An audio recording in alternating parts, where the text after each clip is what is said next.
विधी लिखित भाग 21. दिवसभराची शूटिंगने थकलेली वीणा सोफ्यावर बसलीस की तिचा मोबाईल रिंग झाला. तिने वैतागून तिच्या पर्समधून मोबाईल काढले तर विद्युतचा नंबर स्क्रीनवर झळकत होता. तिचे भाव सॉफ्ट झाले. घसा साफ करून तिने कॉल रिसीव्ह केला. ती काही बोलेल त्याआधीच विद्युतचा शांत आवाज कानावर पडला. पोहोचलीस घरी? त्याचा आपुलकीने भरलेला शब्द आणि विनाचा थकवा कुठेतरी पडून गेला. ती सोफ्यावर रेलून बसली. नाराज आहेस? तिचा काही रिस्पॉन्स नाही बघून काही वेळाने त्याने दुसरा प्रश्न केला. ते सेटवर काय होते सर? विना लटक्या रागात बोलली. सेटवर मी काय केले? एका ठिकाणी शांत तर बसून होतो. बिचारा विद्युत गोंधळलाच. त्याचा निरागस सूर ऐकून विनाच्या ओठावर हसू फुलले. अच्छा, आणि ते फ्लॉवर्स? तुमची फियांसे तुमच्या जवळ होती, तिला द्यायचे ना? विना गाल फुगवून बोलली. विद्युत बेडवर पालथा पडला. आता त्याला लक्षात आले विनाचा नकली राग. ते काय आहे ना माय डिअर क्युटी पाय, तुझ्यासारखी सुंदर वाईफ असताना मी कोण्या परक्या स्त्रीला फ्लॉवर कसे देऊ शकतो? राहिली गोष्ट मी तिच्याजवळ असण्याची, तर माझी मजबुरी होती. आपले नाते सिक्रेट जे ठेवायचे आहे, आणि मी आता शनायाला नकार देणार आहे. विद्युत बोलला. नाही, नको, राहू द्या. विना एकदम दचकून बोलली. का? विद्युत आश्चर्याने बोलला. मी अजूनही तुम्हाला होकार दिले नाही सर. विना जीभ चावत काहीशी घालत असली, पण इकडे विद्युत मात्र नाराज झाला. ओके, तू म्हणशील तसे, पण मी पहिलेच सांगितल्याप्रमाणे तू माझी वाईफ कायम असशील. विद्युत नाराजीत बोलला. बरं क्युटी पाय, मी तिकडे येऊ शकतो? विद्युतने कचरत विचारले. तिकडे म्हणजे? विना सावरून बसली. तुझ्या प्लेसवर? मला तुला भेटायची इच्छा झाली. विद्युतचा अपेक्षेने भरलेला स्वर. विना शांत झाली. ठीक आहे, जेवण करून आराम कर मग. Good night.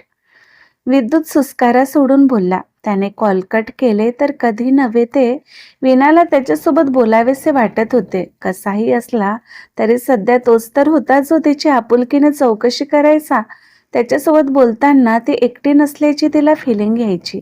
काहीतरी विचार करून तिने त्याला मेसेज केला आणि किचनमध्ये निघून गेली. फ्रीजमध्ये काही भाज्या होत्या.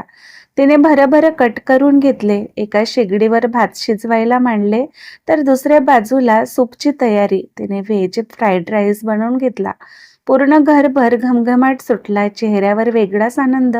तिने गरम जेवण डायनिंगवर सजवून ठेवले आणि फ्रेश व्हायला निघून गेली. ती टॉवेलने चेहरा पुसत बाहेर आलीच की डोरबेल वाजली. तिचे हार्टबीट अचानक फास्ट झाले. आजवर तिने स्वतःच्या भावनांना मनातच बंदिस्त केल्या होत्या. तिचा भूतकाळ तिला कोणाविषयी फील करायला रोखत होते, पण आज तिने स्वतःला त्या बंधनातून मुक्त केले होते. तिलाही तिच्या हक्काचा माणूस हवा होता. तिलाही अधिकार होता नॉर्मल लाईफ जगण्याचा, संसार थाटण्याचा. आणि नियती स्वतःहून तिच्या आयुष्यात आनंद देण्याचा प्रयत्न करत होती, तर ती कोण होती विरोध करणारी? स्वतःला एक वार मिररमध्ये बघून बाहेर येत तिने दरवाजा उघडले तर हातात रेड रोज बुके घेऊन ओठावर मोठी स्माईल विद्युत उभा होता. पहिल्यांदाच तो त्याच्या खऱ्या रूपात विदाऊट मास्क, डोळ्यात लेन्स पण घातले नव्हते. त्याच्या पुढ्यात उभा होता. अतिशय गोऱ्या रंगाचा तो, त्याचे ते समुद्राहूनही गहिरे निळेशार डोळे. विना भारावून त्याला बघू लागली. किती हँडसम दिसत होता तो. आपण कितीतरी वेळचे त्याला बघत आहोत विचार येताच त्याने ओशाडून नजर झुकवली. या ना सर, विना नजर झुकवूनच बोलली आणि विद्युतचे हार्टबीट एक क्षण स्किप झाले. तिचा हळूवार सूर, लाजून झुकलेल्या तिच्या झुपकेदार पापण्या, ओठांवरचे मंद हसू तिला मिठीत सामावण्याची त्याची इच्छा झाली. पण सध्या भावनांना ब्रेक लावणे गरजेचे होते, नाहीतर मॅडम कायमचे त्याला ब्रेक करू शकत होत्या. दिस इज फॉर यू. विद्युतने बुके तिच्या समोर पकडले. पहिली वेळ असेल जो स्वतः तिच्यासाठी असं काही करत असेल. थँक्यू. त्याच्या हातातून बुके घेत ती बोलली. विद्युत सोफ्यावर बसला तर वीणा त्याच्या पुढ्यात उभी. काहीशी ऑकवर्ड सिच्युएशन होती. पहिले विद्युत ज्वाला बनून जबरदस्ती हक्क दाखवून तिच्याशी बोलायचा, पण आज शब्दमुखे होते. त्यालाही काही सुचत नव्हते तर वीणालाही. पहिले तिला तिच्या मर्यादा माहीत होत्या, पण आता परिस्थिती बदलली होती. तिच्या पुढ्यात बसलेला तो देखणा पुरुष हा तिचा नवरा होता. दोघांना बोलायचे तर खूप होते, पण शब्द साथ देत नव्हते. सर, डिनर रेडी आहे, हिम्मत करून वीणा बोलली. तसे विद्युतने चमकून तिला पाहिले. तिने तर फक्त त्याची रिक्वेस्ट स्वीकारली होती, मग डिनर? तसेही सवयीप्रमाणे तो अजूनही उपाशीच होता. हो, विद्युत बोलला. मग वीणाने त्याला डायनिंग एरियात घेऊन गेली. त्याला बसायला सांगून ते त्याच्या शेजारच्या खुर्चीवर बसली. तिने एका बाउलमध्ये सूप वाढून त्याच्या पुढ्यात ठेवले. किती आनंदी दिसत होती ती. त्याच्या येण्याने तिचे नेहमीचे एकटेपणजे दूर झाले होते. विद्युत भारावून तिचा तो आनंद डोळ्यात सामावून घेत होता. सर, टेस्ट करा ना. त्याला एकटक तिच्याकडे बघताना पाहून वीणा बोलली. त्याने लगेच सूप प्यायला सुरुवात केली. वीणा एकटक त्याला बघत होती की तो काहीतरी बोलेल, कॉम्प्लिमेंट देईल, पण तो शांतपणे सूप पित होता. मग नाराजीत तिनेही स्वतःसाठी वाढून घेतले. चांगले तर झाले, यांना आवडले नसेल का? वीणा मनोमन बोलली. आणखी काय बनवलेस? विद्युतचा आवाज कानावर पडला तसे वीणा भानावर आली. तिने लगेच त्याला फ्राईड राईस, शेजवान चटणी वाढली. माझ्या आयुष्यातील सगळे टेस्टी जेवण होते आजचे. जेवण झाले तसे टिशूने तोंड पुसत विद्युत बोलला. एवढ्या वेळच्या नाराज तिच्या ओठावर हसू फुलले. Thank you sir. वीणा हसून बोलली. मला आता तरी सर बोलू नकोस ना क्युटी पाय. विद्युत तिच्या डोळ्यात बघू लागला. तशी ती लाजलीच. सवय झाली तर एवढ्या लवकर कशी मिटेल? वीणा इकडे तिकडे बघू लागली. हाय, माझी क्युटी पाय एवढी सुंदर लाजते ते आज कळले मला. विद्युत फ्लर्टी टोनमध्ये बोलला. जास्त ओव्हर स्मार्ट बनू नका हा, मी काही लाजत नाही. वीणा त्याच्या डोळ्यात बघत बोलली तर खरी, पण गालावर उमटलेला गुलाबी रंग ती लपवू शकली नाही. मला अशी न लाजणारी ही वाईफ चालेल. विद्युत तिच्या डोळ्यात आरपार बघत बोलला. तसे वीणाला एकदम धस्स झाले. कानशील गरम होऊ लागले. शरीरात एक विचित्र हालचाल जाणवली. बेचैन ती त्याच्यापासून नजर चोरत होती. एवढे प्रेमाने बोलले तर कसे कोणी स्वतःला रोखू शकेल? वीणा, तुला खरंच हे झेपवणार आहे का? वारंवार हे तुझ्या समोर आले तर सावरू शकशील तू स्वतःला? वीणा स्वतःलाच आता विचारू लागली. माझा विचार करत आहेस ना? विद्युतने विचारले. नाही. वीणा घाबरून बोलली. कम ऑन क्युटी पाय, एवढंही खोटं बोलू नकोस. विद्युत गालात हसला. काही वेळा दोघात भयान शांतता होती. मग कसं चाललंय सगळं? शूटिंग वगैरे? कोणी तुला त्रास तर देत नाही आहे ना? आणि शनाया? विद्युत आता नॉर्मल होत बोलू लागला. सगळं मस्त चालले. वीणाही नॉर्मल झाली. मी ऐकले डायरेक्टर पारेखने तुला लीड रोल ऑफर केली, मग स्वतः सेकंड लीड रोल का निवडलेस? विद्युत आश्चर्याने बोलला. ते माझे सिक्रेट आहे, सांगेन कधीतरी. वीणा हसून बोलली. दोघे आता अगदीच फ्री झाले होते. आज बऱ्याच दिवसांनी दोघे मनसोक्त गप्पा मारत होते. विद्युतला त्याच्या प्रश्नाचे उत्तर मिळाले होते. वीणाच्या नकारात तिचा होकार आहे. तो खूप खुश होता. तरीही तिच्या कलेने तो पुढे जाणार होता. बरीच रात्र झाली होती. आता वीणाचे डोळे पेंगत आले. वरच्यावर जांभई देत तरीही ती बसून होती. वीणा, तू आराम कर, मी आता निघतो. तिची अवस्था बघून विद्युत बोलला. तिने होकारात मान हलवली. तो घरी जायला उठला, पाठोपाठ तीही. पण झोप अनावर होऊन तिला डुलकी आली आणि ती पडणारच की विद्युतने तिला आधार दिले. सॉरी, ते झोप. वीणा त्याच्या दूर जाण्याचा प्रयत्न करू लागली, पण विद्युतने लगेच तिला बाहूत उचलून घेतले. सर. वीणा डोळे मोठे करून त्याला बघू लागली. तो काही न बोलता तिला घेऊन तिच्या बेडरूममध्ये गेला.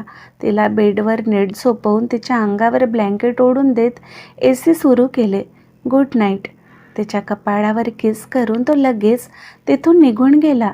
वीणा त्याला जाताना बघतच राहिली. ओठावर समाधानाचे हसू घेऊन ती क्षणातच झोपेच्या अधीन झाली. पूर्ण देशभरात नवरात्रीची धूम होती. सगळीकडे हर्ष उल्हास, एक भक्तिमय वातावरण होते. मुळात मनीष झा आणि डायरेक्टर पारेख गुजराती त्यांनी गरबा नाईट आयोजित केले. त्यात प्रत्येक कलाकार, त्यांचे इन्व्हेस्टर, इतर प्रोडक्शन कंपनीचे ओनर सगळ्यांना इन्व्हिटेशन होते. रत्नपारखी फॅमिली, नाईक, त्यात शनाया, ओजस, विद्युत यांना स्पेशल इन्व्हिटेशन होते. शनाया खूप खुश होती, कारणही तसेच होते. गरबा नाईटला त्यांच्या पार्टनरसोबत जायचे होते आणि तिला विद्युतसोबत जायचे होते. ती सुंदरसा लेहेंगा घालून छान मेकअप करून विद्युतकडे आली. विद्युत, मी कशी दिसते? स्वतःशीच गोल फिरत शनायाने खुश होत विचारले. लॅपटॉपवर काम करत असलेल्या विद्युतने तर तिला नजर उचलून पाहिलेही नाही. शनायाला त्याच्या दुर्लक्ष करण्याचा रागच आला. हाऊ रूड विद्युत. मी एवढी सुंदर तयार होऊन तुझ्या समोर उभी आहे. माझी थोडीशी स्तुती करायची सोडून ते काय बोरिंग लॅपटॉप घेऊन बसलास. आणि हे काय, तू अजून रेडी नाही झालास? आपल्याला गरबा नाईटला जायचे आहे, विसरलास तू?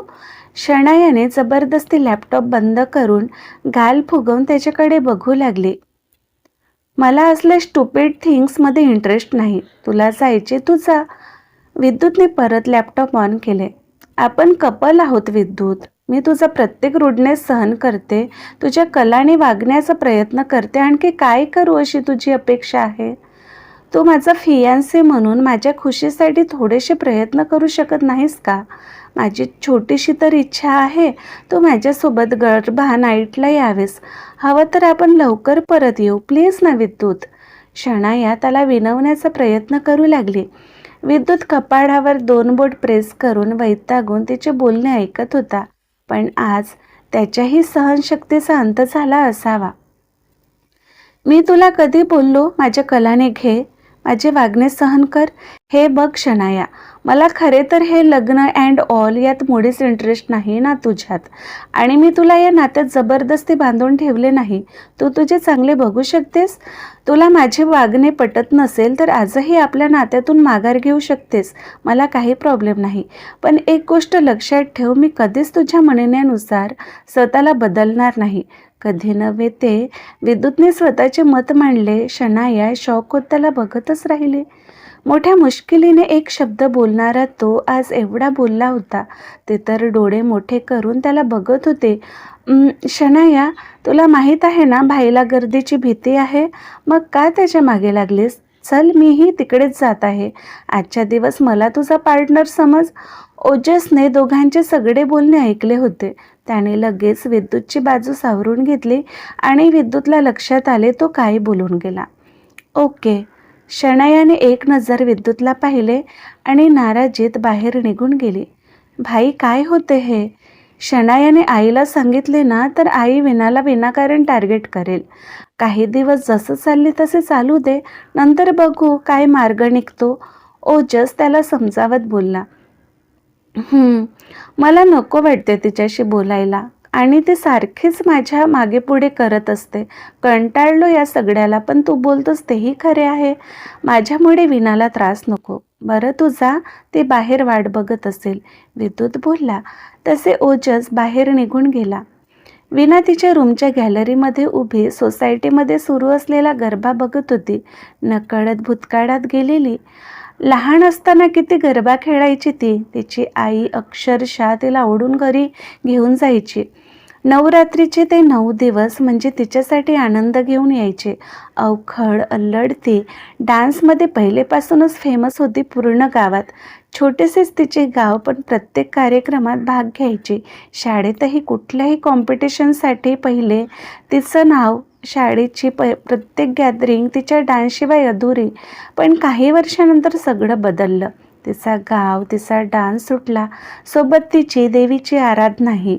सगळं आठवून तिचे डोळे भरून आले. तेव्हाच तिचा मोबाईल रिंग झाला. मनीष झाचा कॉल होता. Where are you? मनीष झाने शांत स्वरात विचारले. घरी. व्हॉट? सगळे तुझी इथे वाट बघत आहेत, स्पेशली माझी वाईफ. तिला तुझ्याशी भेटायचे आहे. माझी मुलगीही तुझ्या वाटेकडे नजर लावून बसली आणि तू अजूनही घरीच आहेस? मनीष वैतागून बोलले. पण सर, मी कशी येऊ शकते? कपल स्पेशल आहे ना, आणि तुम्हाला तर माहीत आहे मी अजून सिंगल आहे. वीणा हसतच बोलली. फक्त पार्टीमध्ये न जाण्याचा तिचा बहाणा. मग तर तुला यायलाच हवे. ते काय आहे ना मिस मराठे, तुम्हाला माहीत नसेल तर तुमच्या माहितीसाठी सांगतो. तुम्ही भारतातील मोस्ट वॉन्टेड गर्लमध्ये पहिल्या नंबरवर आहात. आज तुम्हाला तुमचा जोडीदार नक्कीच मिळून जाईल, पण त्यासाठी तुम्हाला गरबा नाईट अटेंड करावं लागेल. मनीष हसतच बोलले. काहीतरीच काय बोलताय सर? मी सिंगलच ठीक आहे. मला नकोय कोणी जोडीदार. वीणाही हसून बोलली. ते नंतर बघू, पण तू इथे येत आहेस अँड दॅट्स फायनल. हवं तर मी कार पाठवतो. बोलून मनीषने कॉल कट केला. वीणा काही वेळ मोबाईलकडे बघतच राहिली. जायची तर इच्छा नव्हती, पण जाणे भाग होते. शेवटी आज ते जे काही होती त्यांच्यामुळे. त्यांचा मान तर मोडू शकणार नव्हतीच ती. ते लगेच आवरून खाली आली तर गेटवर मनीषचा ड्रायव्हर उभा होता. ती कारमध्ये बसली तसे कार गरबा नाईटच्या दिशेने निघाली. एका मोठ्या पटांगणात गरबा नाईट आयोजित केले होते. VIP लोकांचा प्रोग्राम असल्याने सगळीकडे कडक बंदोबस्त होता. Tight security. VIP पास असतील तरच आत एंट्री होती. एका बाजूला मोठा पंडाल उभारण्यात आले तर दुसरीकडे कार पार्किंगची सोय होती. फेमस ऑर्केस्ट्रा गरबा स्पेशल गाण्यासाठी बोलावण्यात आले होते. सगळे VIP सजून धजून त्यांच्या पार्टनरसोबत आले होते. शनाया, ओजस, अखिल सगळे पहिलेच आले होते. मोठमोठे डायरेक्टर, प्रोड्युसर, फिल्म इंडस्ट्रीचे दिग्गज, नवखे कलाकार, सिंगर, डान्सर, कोरिओग्राफर, सगळीकडे फिल्मी तारकांची रेलचेल होती. काही वेळात वीणाही आली. आत येत ती मनीषला शोधू लागली, पण एवढ्या लोकांमध्ये त्यांना शोधणार कशी? तिची भिरभिरती नजर त्यांच्यावर येऊन थांबली. ती घाईने त्यांच्याजवळ गेली. Hello sir. वीणाने हसून त्यांना ग्रीट केले. वीणा, किती वाट पाहायला लावलेस? आपल्या चाहत्यांना एवढं वाट बघायला लावू नये. मनीष सर खोटी नाराजी दाखवत बोलले. मीट माय क्यूट प्रिन्सेस पिहू. मनीषने एका 16-17 वर्षाच्या मुलीशी तिची ओळख करून दिली. हाय पिहू. वीणा हसून बोलली. हाय दी. मी किती वाट बघत होती तुझी. तू खूप क्यूट आहेस. डॅड नेहमीच तुझी स्तुती करत असतात. पिहू खुश होत बडबड करू लागली. वीणाने मनीषकडे पाहिले तर त्याने हसतच खांदे उडवले. आणि मी पण तुझी वाट बघत होते. पाठीमागून एक अनोळखी आवाज आला. तसे वीणाने वळून पाहिले तर लेहंगा चोली घातलेली, अंगावर गुजराती पारंपरिक दागिने, एक सुंदर अशी स्त्री हसतच तिला बघत होती. आणि वीणा, ही आहे माझी सुंदर बायको राशी. मनीषने ओळख करून दिली. Hello ma'am. वीणाने हसून त्यांना ग्रीट केले. मॅम? मनू, इथे कोणी मॅम आहे का? राशी गाल फुगवून बोलली. वीणा, मॅम मी जगासाठी, तुझ्यासाठी आंटी. ओके, तू मला माझ्या पिहूसारखीच आहेस. राशी हसून बोलल्या. Okay aunty. वीणाला त्यांचा फ्री स्वभाव आवडून गेला. मनीष सर आणि त्यांची फॅमिली खूप छान होती. चला, आमचा लक्की चार्म आला. आता कार्यक्रम सुरू करू शकतो. मनीष वीणाकडे बघून हसून बोलले. काय सर, तुम्ही पण ना? वीणा ओशाळली. त्यांच्याकडे लक्ष देऊ नकोस. चल गरबा करू. बोलून पिहू राशीने वीणाला सोबत घेऊन गेले. गरबा नाईटला सुरुवात झाली. पहिले तर नॉर्मल गाणे सुरू झाले. एक एक जण गरबा खेळायला सज्ज झाले. सुरुवातीला तर स्त्री पुरुषांचे वेगवेगळे ग्रुप होते. मग हळूहळू आपापल्या कपलसोबत डान्स करू लागले. शना या ओजससोबत तर आली, पण तिने दुसराच पार्टनर शोधला होता आणि मुख्य म्हणजे खूप खुश दिसत होती ती. ही मुलगी कधीच कोणाची पार्टनर होऊ शकत नाही. ओजस वैतागून पुटपुटला. Feeling jealous? अखिल डोळे मिचकावत बोलला.